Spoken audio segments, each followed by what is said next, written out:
What's your framework for quitting things and moving on to something new? How do you know when you're quitting because you're being a bitch? Yeah. And how do you know that you're moving on from something that's no longer worthwhile? Man, so there's a handful of questions that I think everyone faces that you never know the right answer to. And so it's like, how much is the right amount to invest versus consume is one of those answers. Like if you consume nothing and you invest everything into it tomorrow, you end up with a life where you enjoyed nothing and then you have a big pile of shit. Delayed gratification in the extreme results in no gratification. Right. And so like these are rather than either ors, they're continuums. And so to be managed more than problems to be solved. And so I think just from a decision-making framework, that's number one. Number two is, so with regards to this one, which is, do you push or do you pivot, which is how I frame this question. Pushing, like, do I push through whatever this hardness is? And there's like something that's in sight that I think I can go to, or there are fundamental things that have changed that make my original hypothesis wrong. And so I'm telling the secret right now. But for me, I won't quit if no new information has come to light. And so if I say I'm going to do this based on these assumptions, if those assumptions have still held, then it's a push situation. If there's new data that's come to light that changes the nature of why I'm pushing, or the outcome for what I'm going to get from pushing, or the way that I'm pushing is incorrect, then I would quote quit. But quitting has a lot of heavy terminology in, I'd say personal motivation masturbation. Pivot's much softer. Right. Because I think that everything is a pivot except for stopping. And so I think even reframing, like, language matters a lot, and I care a lot about language. And so like nothing is quitting unless you stop. And if you continue to pivot and you continue to push, either of those are activity. And so you will stumble upon something that does work, in which case do more of it. And so that has always been my frame, but I have an initial assumption or series of assumptions for a desired thing. So let's say I want to build my social media brand. I say, okay, I believe that if I make, content about things that no one else can make content about, that is more higher level business stuff than is out there, because most of the YouTubers are YouTubers, not business people, there will be an audience for that. And in the beginning, I will have fewer people who follow it. But if I make really good stuff, over time, eventually people will tell people, and I will get better at making content, and that will grow. So if I'm at year 2 and the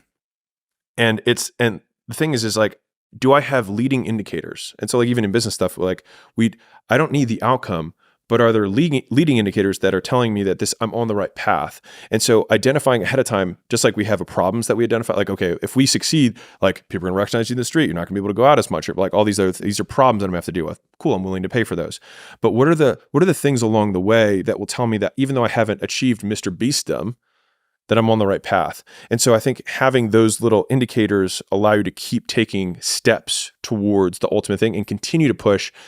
I mean, I have a different tweet, which is that the world belongs to those who can continue to work without seeing the result of their work, continue to do without seeing the result of their doing. And it's really the person who can do that for the longest period of time. And that's usually because they're still getting leading indicators. It's just that it's amounting to a much bigger mountain. And so like, if you want to do big shit, it takes a way longer period of time, because the easy shit, the little hills, everyone conquers really quickly. I'm on time. I say please and thank you. It's like, so fucking what? And so like, if you want to do something that most people can't do, literally just extend the time horizon on the things that most people can't weather. Like, there's so much opportunity on the other side of being willing to persist for an extended period of time on the correct path without getting positive reinforcement from your environment. And the longer you can stick with something without that positive feedback loop in terms of the big external thing, the easier the opportunities are, because so few people can pursue them. In James Clear's Atomic Habits, I think he interviews maybe the Chinese weightlifting team's head coach, and he asked, what is the difference between the absolute elite world champions and the ones that simply qualify? And the coach said, the absolute elite are the ones who can continue to come in every single day without getting bored. That was it. And Matt Fraser talks about it as well, where he says that doing an hour and a half of monostructural work on the rower, you've got to do zone 2. Hey, guess what? You don't even get the benefit of feeling like you worked that hard. Yeah. You just get to kind of... Yeah. whatever, like 24 strokes a minute or something, like slow zone 2, whatever the thing is. But no one's fired up for that. He said people make a mistake in believing that I'm fired up to go and do that session. I'm not fired up to go and do that session.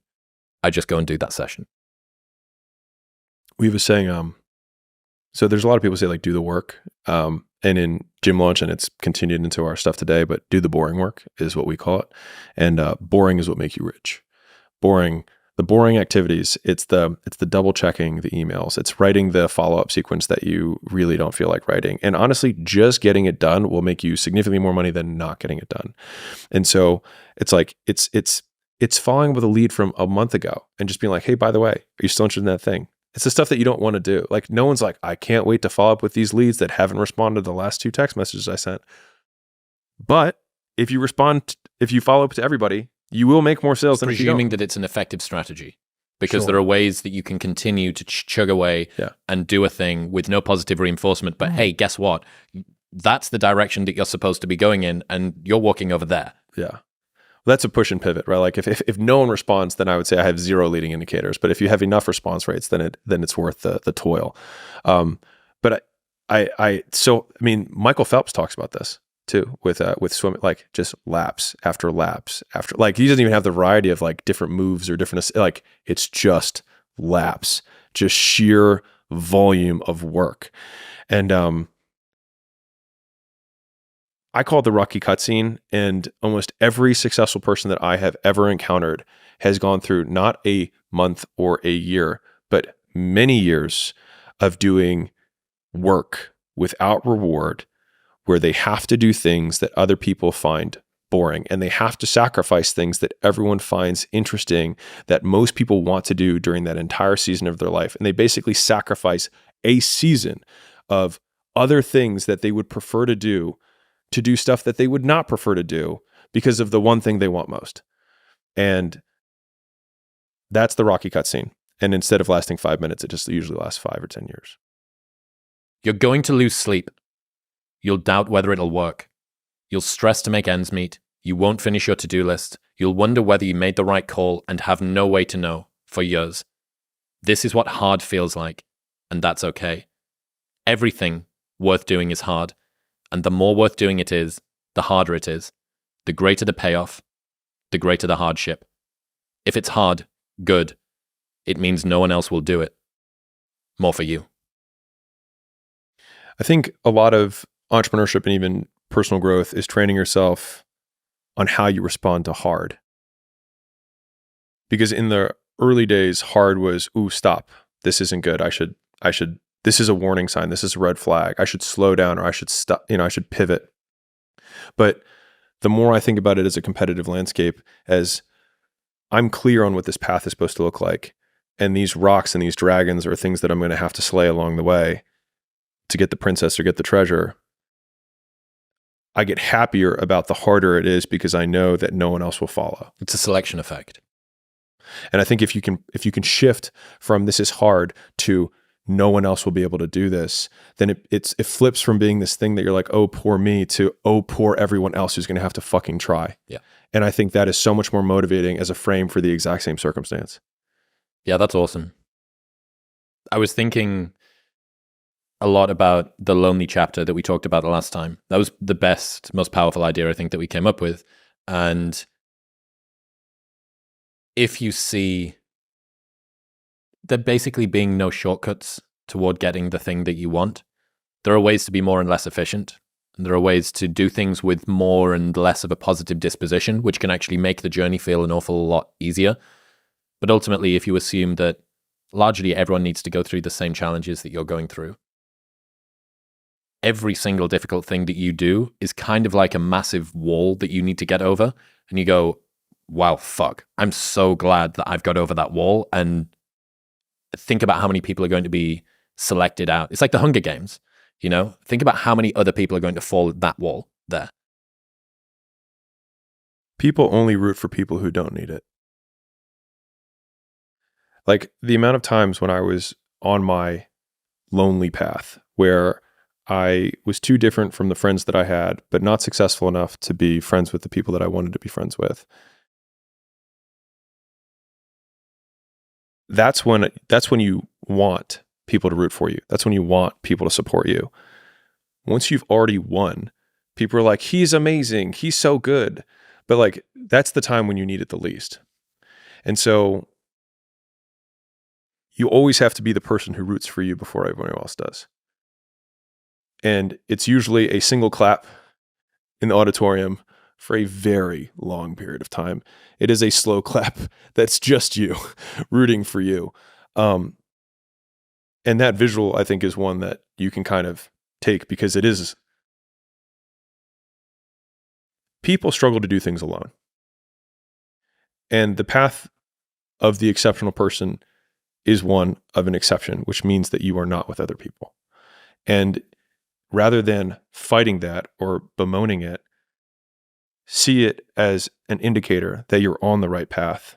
Because if everyone else were cheering you on, then it means you're not in the right place, because it means you're just like everyone else, and that's not where you want to be. It's an interesting paradox that the energy it requires to start doing something is way more than the energy required to continue doing the thing. And that the beginning of doing anything results in the lowest amount of reward, both internal and external, than when you've been doing it for ages. So I think about this a lot with the show, that there was this stat that Spotify told us 85% of the listeners of this show found us in 2023. Right.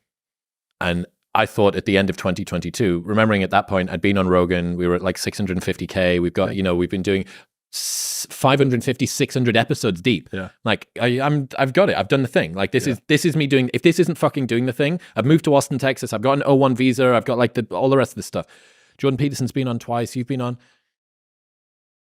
And yet everything up until that point is 2 months of growth. Yeah, I mean, we made more money just from a revenue perspective. We made more money and more subs in 1 month, December of last year, than we did in the entire first 3.5 years of the show.